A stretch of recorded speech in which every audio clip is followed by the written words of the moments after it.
गांधी चौक स्थित कांग्रेस कमेटी कार्यालय में पूर्व सांसद श्री नरेश बाबू पुगलिया की अध्यक्षता में स्वर्गीय पंडित जवाहरलाल नेहरू इनकी जयंती मनाई गई। इस मौके पर पूर्व सांसद श्री नरेश बाबू पुगलिया, जिलाध्यक्ष गजानन गावंडे, प्रशांत दानव, पार्षद सकीना अंसारी, उषा धांडे, रत्नमाला बावने, सैयद रमजान अली आदि मौजूद थे। सभी ने जवाहरलाल नेहरू इनकी तस्वीर पर माला व पुष्प अर्पण कर अभिवादन किया। उपस्थितों ने जवाहरलाल नेहरू इनके जीवनी पर रोशनी डाली और उनके द्वारा किए गए जन कल्याण कार्यों को याद किया। उन्होंने कहा कि नेहरू आधुनिक भारत के निर्माता थे। उन्होंने देश में जनहित के लिए सैकड़ों विकास कार्य किए। झारखंड प्रदेश के रांची में HEC बोकारो स्टील सिटी की स्थापना करवाई। उन्होंने तकनीकी के क्षेत्र में देश को आगे बढ़ाया। पूरे विश्व में भारत के धर्मनिरपेक्ष की छवि है और यह नेहरू जी की देन है। कार्यक्रम में नेहरू जी के चित्र को सभी ने पुष्पांजलि अर्पित की। इस मौके पर सभी ने नेहरू जी के जीवन पर अपने विचार व्यक्त किए। भविष्यामध्ये म्हणजे स्वातंत्र्य प्राप्तीनंतर आपला भारत देश हा संपूर्ण जगामध्ये कसा अग्रगण्य होईल त्या दृष्टीनं औद्योगिक क्षेत्रामध्ये, सिंचाईच्या क्षेत्रामध्ये, सांस्कृतिक क्षेत्रामध्ये, शिक्षण क्षेत्रामध्ये सर्व आघाड्यावरती आपल्या भारताला पुढे नेण्याचा पाया कोणी रचला असेल तर पंडित जवाहरलाल नेहरूजींनी रचलेला आहे। मग ते पौर्वात्य राष्ट्र असो की पाश्चिमात्य राष्ट्र असो, या दोन्ही दिशेकडील राष्ट्रांना जोडण्याचा दुवा म्हणून जर कोणी काम केलं असेल तर ते पंडित जवाहरलाल नेहरूजींनी केलेलं आहे। आणि म्हणूनच आपण पाहतो की जगामध्ये आंतरराष्ट्रीय शांतीदूत म्हणूनही जवाहरलाल नेहरूजींना आपण संबोधतो आहोत। या अशा महान नेत्यांची जयंती आज आपण साजरी करत आहोत। त्या प्रसंगी आपल्या सर्वांच्या वतीनं मी सर्वप्रथम त्यांना आदरांजली वाहतो।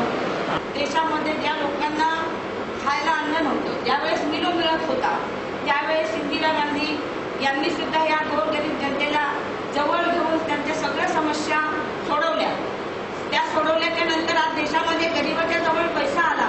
एकही गरीब आज असा नाही की त्यांच्याजवळ काही नाही, परंतु आपल्या काँग्रेसला बदनाम करण्यासाठी बीजेपीने जे षडयंत्र सुरू केलेलं आहे, गरिबाच्या हातातून रोजगार हिसकून घेतलेला आहे। ना हे सरकार श्रीमंताचं आहे ना गरिबांचं आहे। गरिबाच्या हातातून पूर्ण रोजगार हिसकून त्यांना रोडवर आणलेला आहे। अशा लोकांना आपण धडा शिकवला पाहिजे। या ठिकाणी काँग्रेसचे अध्यक्ष आणि महाराष्ट्र विदर्भाचे नेते नरेश बाबू पुगलिया यांनी अनेक वेळा प्रत्येक जनतेला अडचणीचे साथ कहना पड़ता है कि जिस पंडित जवाहरलाल नेहरू ने इस देश के विकास की बुनियाद रखी, अगर इस देश में पंचवार्षिक योजनाओं के माध्यम से देश को आगे बढ़ाने का काम अगर किसी ने किया है तो वो देश के पहले प्राइम मिनिस्टर पंडित जवाहरलाल नेहरू है। ये चीज़ हमें भूल के नहीं चलना चाहिए। इस चीज़ को कांग्रेस के कार्यकर्ता ने, उनको तो जानकारी है, लेकिन जो नई पीढ़ी है, इस नई पीढ़ी को, सुशिक्षित लोगों को इस विषय में कि पंडित जवाहरलाल नेहरू ऐसे प्राइम मिनिस्टर नहीं बन गए। कई सालों तक जेलें काटी उन्होंने, कई सालों तक, और जितनी देश की आज़ादी के लिए जिसने संघर्ष किया, उस व्यक्ति को महात्मा जी ने प्रधानमंत्री पद के ऊपर विराजमान किया। महात्मा जी के बाद अगर किसी का इस देश में दर्जा है तो पंडित जवाहरलाल नेहरू का। आज हमें शिक्षा के क्षेत्र में जो क्रांति देख रहे हैं, सिंचाई के क्षेत्र में क्रांति देख रहे हैं, इंडस्ट्री के क्षेत्र में क्रांति देख रहे हैं, हर क्षेत्र में क्रांति करने के लिए पंडित जवाहरलाल नेहरू जी ने उस समय देश का बजट, पार्लियामेंट का बजट 1000 करोड़ का वार्षिक बजट होता था। आज तो लाखों करोड़ में है, लेकिन 1000 करोड़ के बजट से शुरुआत करके इस देश को नई दिशा देने का काम, विश्व में जो हमारे प्रगतिशील देश है उनके बरोबरी में लाने का काम पंडित जी ने किया। ऐसे महान नेता के हम सिपाही हो। ये हमें भूल के नहीं चलना चाहिए कि पंडित जी की जयंती पर हम लोग यहाँ इकट्ठा हुए, सिर्फ उन्हें पुष्पार्पण कर दिए, आदरांजलि दे दी, उन्हें याद किया, ऐसा नहीं। उनके विचारों को, उनका जो विकास के काम पे जो विश्वास था, उस काम पे कांग्रेस चल रही है। और इस देश में पंडित जी के बाद चाहे वो शास्त्री जी हो, श्रीमती इंदिरा जी हो, उसके बाद में जो नेता हमारे हुए हैं मनमोहन सिंह जी तक, सबने विकास के लिए इस देश को नई दिशा देने का काम किया। किसान अगर कम तकलीफ में है, वो अगर कर्ज बाजारी हो रहा है तो उसे कर्ज मुक्त करने का काम किया।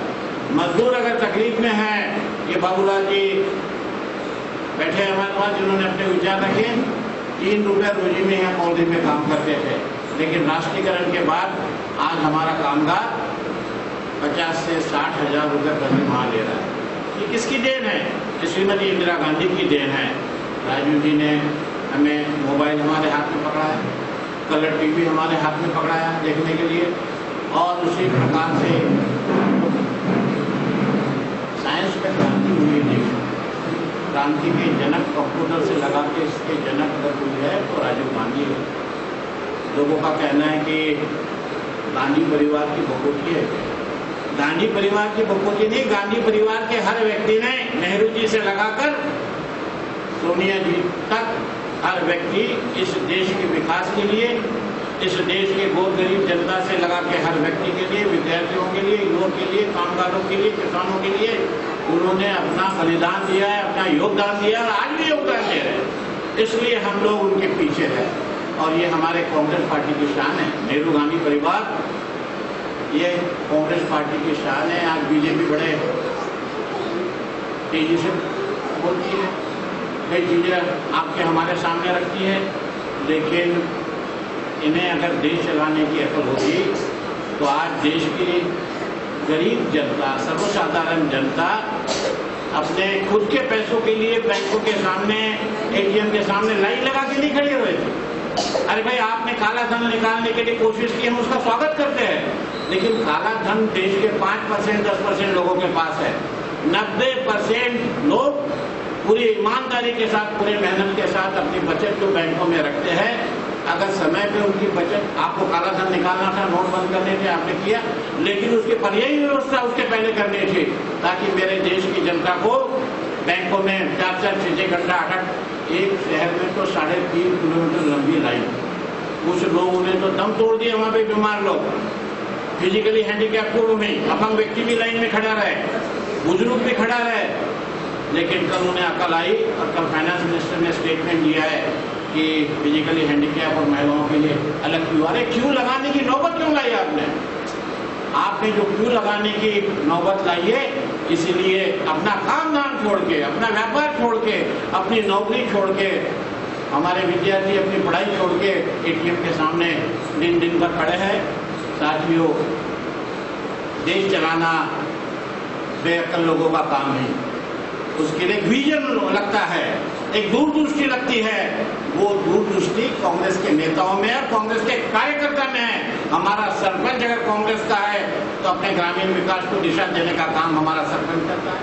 नगर परिषद में है, जिला परिषद में है। आज जिला परिषद की हालत क्या है? सरकार का दिया हुआ पैसा ही नहीं खर्च कर पा रहे। और खास करके, ठीक है, बाबूलाल जी की व्यथा मैं समझ सकता हूँ, पुराने कांग्रेस के लिए उन्होंने पूरी जिंदगी अपने लगा दी है। पार्टी में कभी कभी बाहर की गंदगी अंदर घुस जाती है। एक सड़ा आम पूरे आम का पिटारा खराब कर देता है, ऐसे सड़े आम आ जाते हैं, लेकिन उसको बाहर निकाल के फेंकने की ताकत आप में और हमें होनी चाहिए। हमें उदास होके, आपके पास कलम है तो इंसाफ मांगिए, उसे नाम दे दिया कलम मांगे इंसाफ, उसे नाम देने से नहीं चलेगा। आपकी कलम को तेज करिए, उसको धार बढ़ाइए उसकी, तभी लोगों को इंसाफ मिलेगा। मेरे कांग्रेस के कार्यकर्ताओं को मैं कहना चाहूँगा, हमारे पार्टी का आधार, कांग्रेस पार्टी का आधार विकास का आधार है। हमने हर व्यक्ति के लिए सोचा है, कांग्रेस ने हर व्यक्ति के लिए सोचा है। ठीक है, राजनीति में झूठ बोल के एक बार आप सत्ता प्राप्त कर सकते हैं, बेईमानी करके एक बार सत्ता प्राप्त कर सकते हैं। कांग्रेस में ये बैठे महानगर पालिका सदस्य, इनके अपने लोग बेईमान बने कि नहीं बने? सत्ता के लिए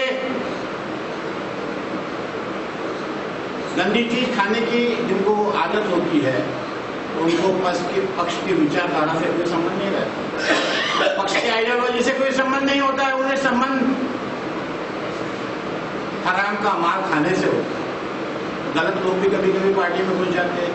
गलत लोगों को सही करना आपका और हमारा काम है। घर में बैठ के नाराज हो गए, ऐसा नहीं होता। मैदान में कूदो, मैदान में कूदकर उसकी औकात बताइए कि तेरी औकात, तू पैसा देके अगर लाया टिकट। कभी कभी जिनके हाथ में राज्य की, जिले की बागडोर पार्टी देती है, वो लोग भी लालची रहते, एक आधा लालची निकल जाता और लालच में टिकट मांगने वालों को पूछता है कि तेरे तिजोरी में कितना पैसा है, चुनाव में कितना धन लगाएगा। ये प्रथा नहीं है, लेकिन अब समय ऐसा आ गया है, गलत व्यक्ति के हाथ में बागडोर आ गई और उससे पूछते हैं तो ठीक है। किसी ने कहा कि मैं 2 करोड़ लगाता हूँ, मैं 50 लाख लगाता हूँ, क्यों मैं अरे भाई सर्वसाधारण कार्यकर्ता, जैसा आपने कहा कि सतरंजी उठाने वाला, झाड़ू मारने वाला, आंदोलन करने वाला, आपके लिए धरने पे बैठने वाला व्यक्ति वो पीछे रह जाएगा। गरीब कार्यकर्ता कैसे आगे जाएगा?